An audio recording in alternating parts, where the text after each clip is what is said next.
बिस्मिल्लाहिर्रहमानिर्रहीम, अस्सलाम वालेकुम। मैं हूं सैबिक आज़मी। आप देख रहे हैं फेसबुक और यूट्यूब। मेरे साथ सजाद बरकी साहब मौजूद हैं अमेरिका से। कल की आपने डोनाल्ड लू की जो हियरिंग थी वो देखी, उसमें सजाद बरकी साहब का बड़ा अहम किरदार, उस पे बहुत सारे सवालात इनके सामने रखेंगे। जल्दी से कुछ खबरें आपको बता दूं, मौलाना फजल रहमान साहब इस वक्त सऊदी अरब में मौजूद हैं और उनकी वहाँ बड़ी अहम मुलाकातें हो रही हैं। अभी मोहम्मद बिन सलमान के ज़ाती मुशीर से उनकी एक मुलाकात हुई और कल आर्मी चीफ की मुलाकात आप देख चुके हैं MBS से, मोहम्मद बिन सलमान से। और उसके बाद कुछ मामलात, अली अमीन गंडापुर साहब की मुलाकात भी हुई और मरीम नवाज साहिबा की भी। तो ये मामलात किस तरह, लेकिन राना सनाउल्लाह साहब का बड़ा ख़तरनाक बयान अभी सामने आया। उन्होंने वही मौक़िफ़ दोहराया जो 6 महीने पहले वो बात कर चुके हैं कि इमरान खान होंगे या हम होंगे।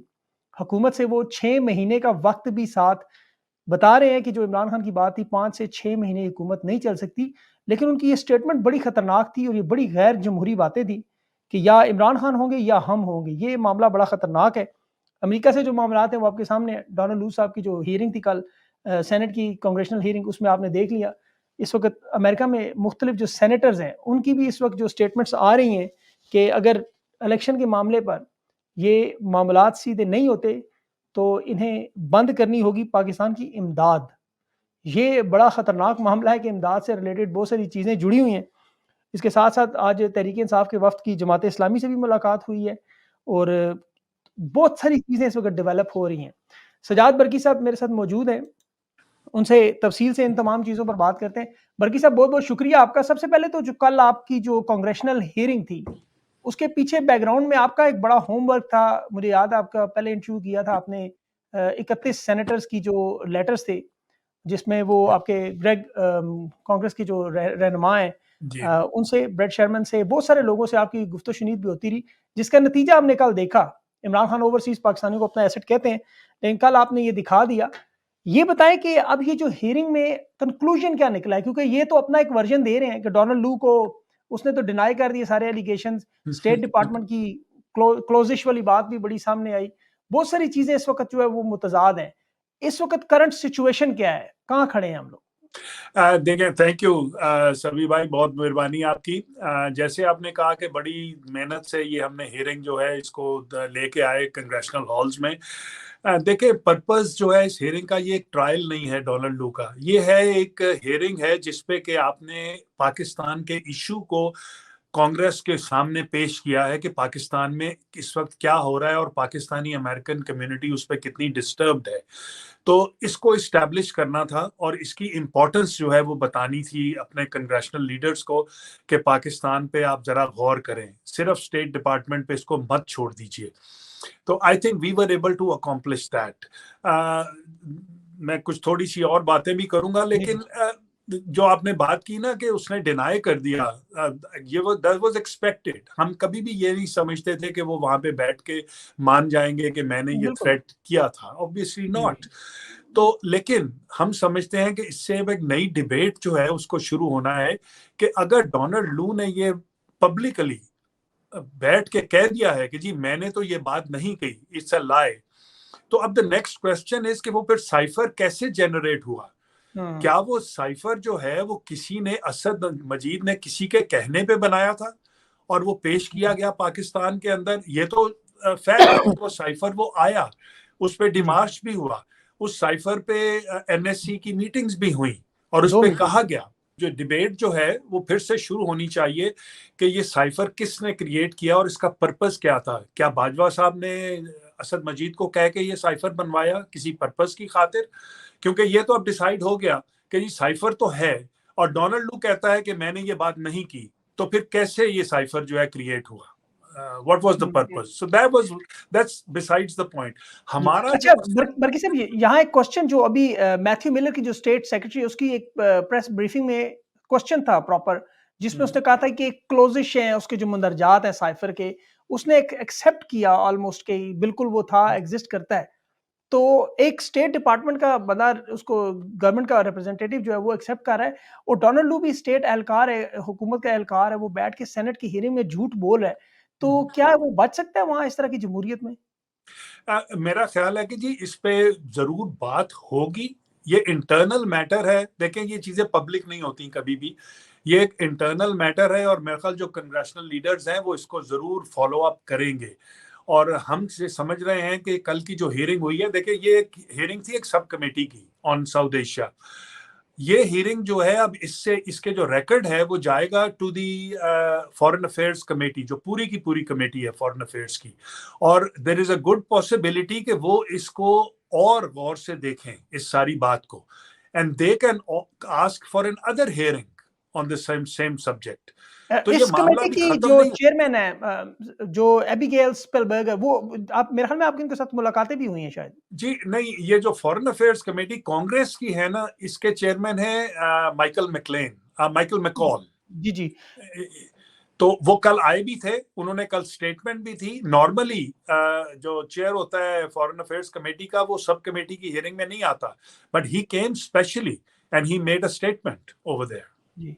लेकिन अब जो दूसरी कमेटी है फॉरेन कमेटी रिलेशंस की, जो कि ओवरऑल अमेरिका के फॉरेन अफेयर्स देखती है, एबिगेल स्पेलबर्गर आई थिंक शायद उसकी, वो उनके साथ अब आप ये मामला उधर चला जाएगा आप उनके जी, पास? इधर जा सकता है। वो आप जा सेनेट सकता की बात कर रहे हैं, देखिए ना, दो हाउसेज हैं, कांग्रेस है। जी, जी।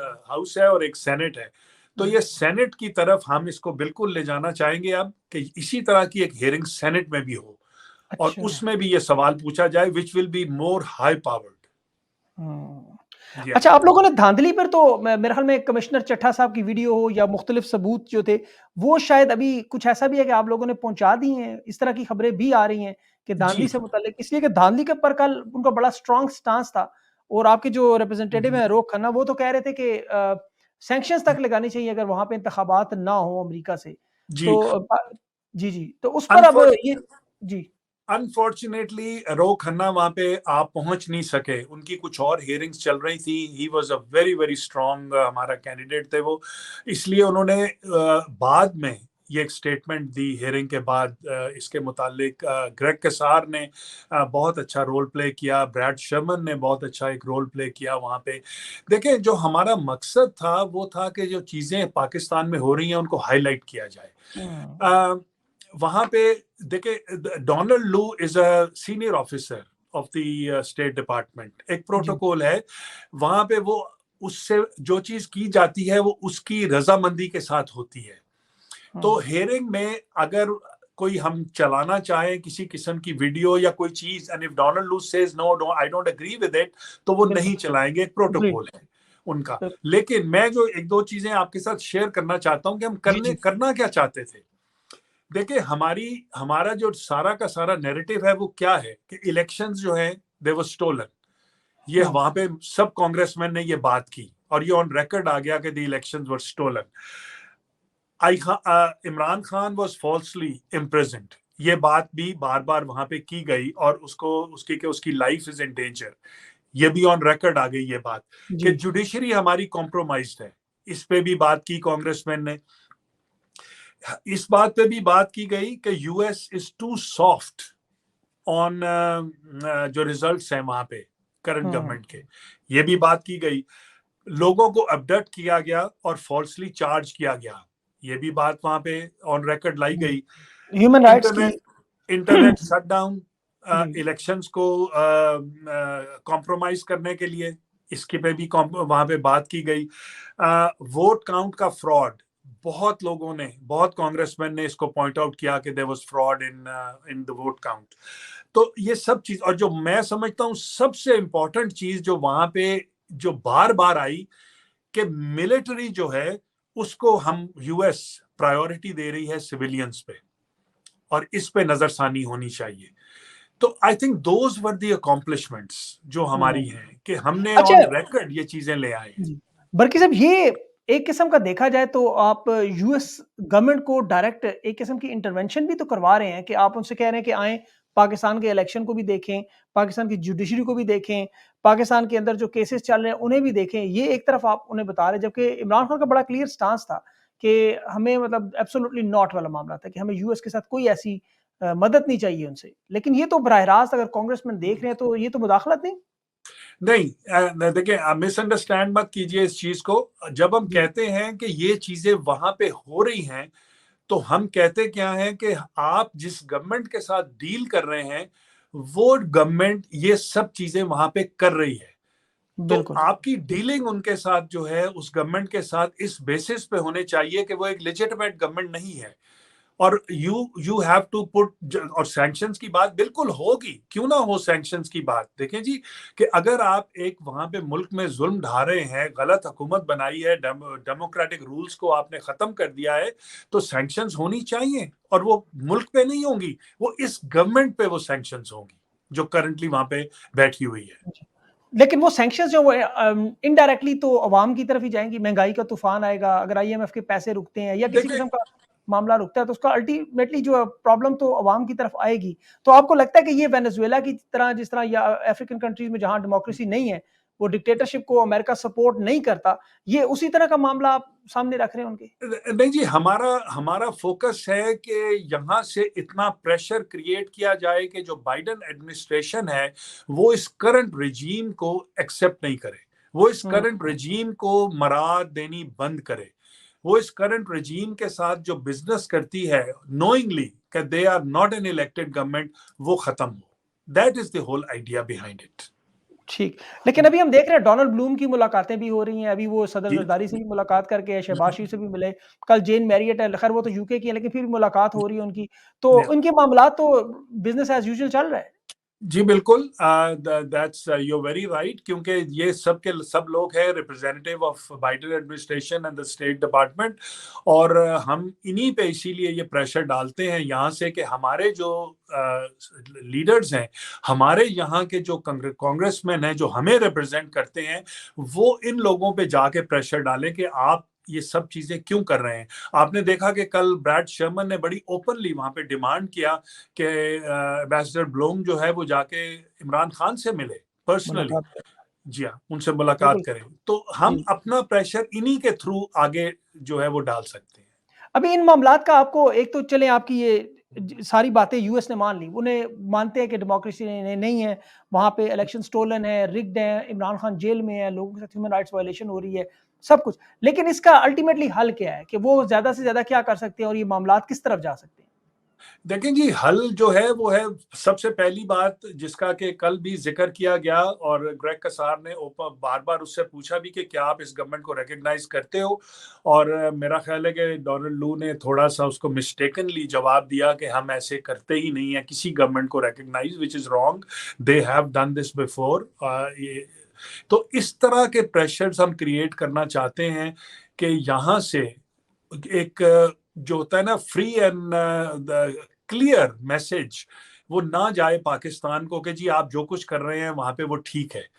उस मैसेज में ये जरूर एक ग्रेव डेंजर हो कि जी यहाँ की गवर्नमेंट जो है वो हमें पूरी तरह हेल्प नहीं करेगी, हमारे पीछे खड़ी नहीं होगी in what we are trying to do, and they will demand.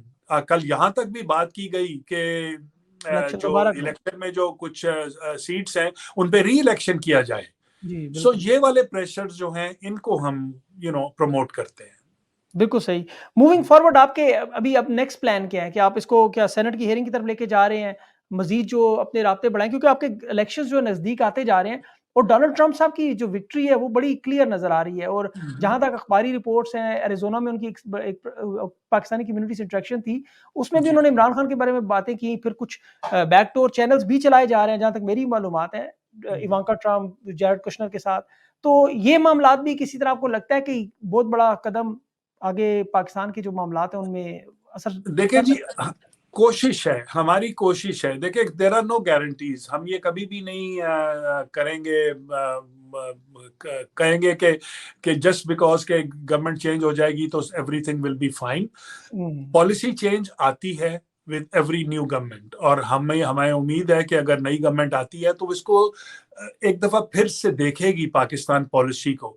और यूजुअली हमारा जो एक्सपीरियंस है वो यही है कि जो नई पॉलिसी आती है वो पहले रिपब्लिकन्स आते हैं तो वो अपना एक नई पॉलिसी लाना चाहते हैं, और and then we also know कि Biden and Trump, I mean Trump and Imran Khan का प्रीवियस एक लियाजॉन है, एक उनका बहुत बड़ा। आपस में एक रिलेशनशिप भी है, तो that will also help. But बिल्कुल।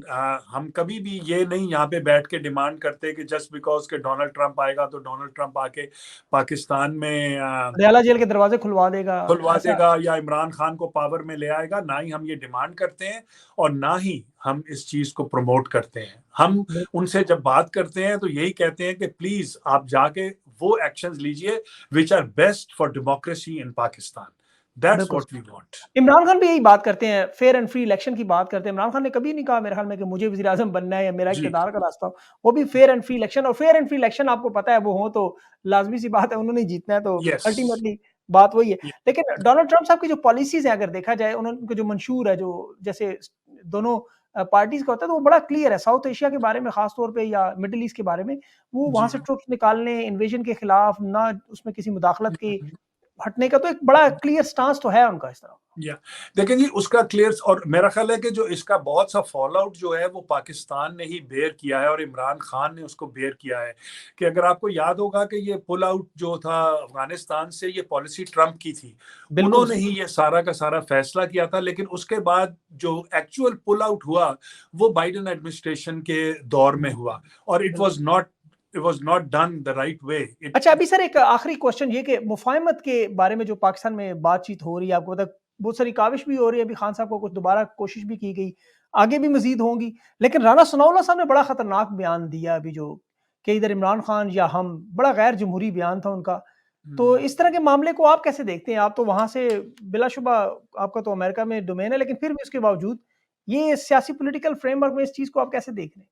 देखें जी, मैं समझता हूँ जैसे आपने कहा बड़ा गैर ज़िम्मेदाराना बयान है इस तरह की बातें करनी, कि हर किसी को रियलाइज़ करना चाहिए कि अल्टीमेटली सॉल्यूशन हर चीज़ का, इवन जंगों का सॉल्यूशन जो है वो फाइनली टेबल पे बैठ के ही ढूँढा जाता है। अगर बिल्कुल। एक दूसरे के साथ बात नहीं करेंगे, नेगोशिएट नहीं करेंगे, चाहे डायरेक्टली नहीं बात करें, बैकडोर मेथड्स यूज़ करें, लेकिन गिव एंड टेक हमेशा होता है पॉलिटिक्स में और होना भी चाहिए। हुँ, देखिए बहुत बड़े हमारे इस वक्त इश्यूज हैं मुल्क के अंदर, दुनिया, पाकिस्तान के जो इकोनॉमिक इश्यूज इस वक्त बढ़ते जा रहे हैं, लोगों की फ्रीडम के इश्यूज बहुत बढ़ते जा रहे हैं। तो इनको मेरा ख्याल है कि सीरियसली एड्रेस करने की ज़रूरत है। कोई हार्ड लाइन नहीं लेनी चाहिए कभी भी इस चीज़ पे। We need to sit down and find solutions. बिल्कुल, लेकिन खान साहब तो आपको पता है वो तो स्ट्रेट लाइन है, वो कहते हैं मैंडेट वापस करें, वरना एहतजाज होगा और अवाम के ज़रिए, आपको पता है बैलेट के ज़रिए दोबारा लेंगे, और तो कोई रास्ता नहीं है। जी, मैं आई नो। देखें, मैं जब सॉल्यूशंस की बात करता हूँ तो मैं बैलेंस्ड सॉल्यूशंस की बात करता हूँ। मैं ये नहीं कह रहा हूँ कि आप किसी चोर या डाकू को या किसी ऐसा सॉल्यूशन ढूँढें कि जी किसी दूसरे पार्टी जो है उसको तबाह कर दिया जाए और एक पार्टी को हुँ, पूरा इक़्तिदार दे दिया जाए। Will of the people ultimately, देखें सभी साहब, हर मुआशरे में, हर सोसाइटी में और ख़ास तौर आजकल के सिविलाइज़्ड सोसाइटी में जो विल ऑफ द पीपल है ना, वो मोस्ट इम्पोर्टेंट चीज़ है। और बिल्कुल जब सही। तक आप लोगों का जो कहना है, जो उनका वोट है, उसको इज़्ज़त नहीं देंगे तो मुआशरा आगे नहीं बढ़ेगा। एंड बिल्कुल वी सही हैव बात टू है। Go towards that. तो घर नहीं चल सकता सर, मुल्क कैसे चल सकता है? बिल्कुल सही। यस। वर्की साहब, आप अपना बड़ा कीमती वक़्त दिया sir, thank you so much. You can go back to your space now.